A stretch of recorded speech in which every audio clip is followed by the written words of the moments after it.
First of all, as you see, the camera is mounted on the outside of the track. I would always prefer to have the camera on the inside of the track so that the camera is closest to lane one. It's easier to view the hip numbers of those athletes that run in events that do not finish in their lanes. For example, the 800, the 16, the 32, the 4x8. It's easier to view when the camera is on the inside their hip numbers as opposed to this scenario where you've got a view across 7, 8 lanes to be able to see the hip numbers.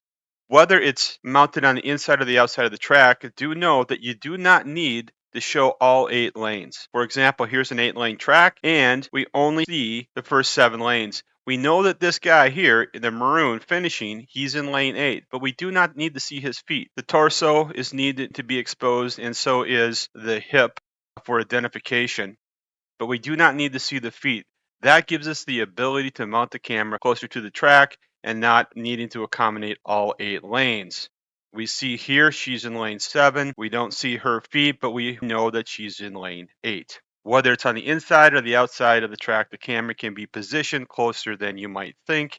So here's a situation where you might want to think about using a second camera on a common finish. You may have a camera that's going to be great for the laned races, as we looked at in the last example. Here we have a second camera that's just simply at a lower level across the lanes so that we can read hip numbers a lot better. See how sharp that is?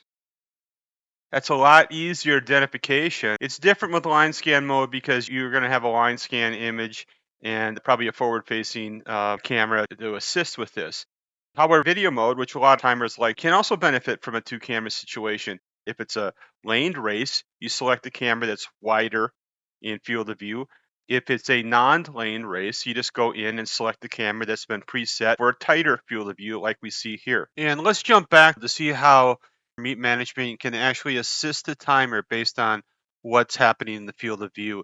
In this example, I asked the starter, who in this track meet is also the lap counter, to do his thing in view of the camera. So let's see how that can help the timer. Here we see the starter, or the lap counter, is actually pointing to the ground in the view of the camera, which I asked him to do, so that the timer, when reading the race, knows, for example, this guy still has a lap. He's circling. He's got a lap. He's going to keep going. So we know we're not going to include him. So now we know this person is finishing. He's pointing at the track. And so it goes with circling and pointing so the timer knows who's finishing and who's not, because the bookmarks are being placed on those athletes that are finishing only. And so that's just one way that the meet management can help the timer to get through a race as quickly as possible. And it's just about communicating and asking the lap counters do their thing in view of the camera. Before we end the video, let's go to how this track meet ended. It was an early high school track meet in April at a college facility that did not have lights.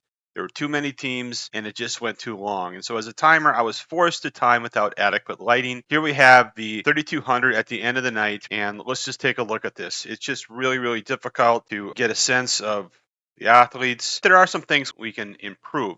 Let's go to the Enhance tab, and we can start with contrast, and we can begin through a lightning process and trial and error of these 3 variables, gamma, brightness, and contrast, to improve the image after the fact. And so here we can more adequately see the hip number. We can see hip number 4, and we can see what's happening at the finish line. Of course, we have our helper here that's pointing at the finish line for those who are finishing and doing so in view of the camera and the timer. So there we can see that that's hip number 5.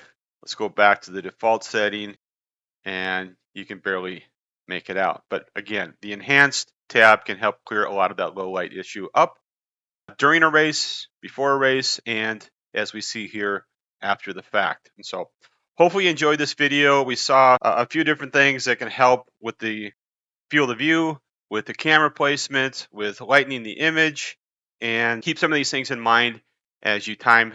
Hope you enjoyed the video. Thank you.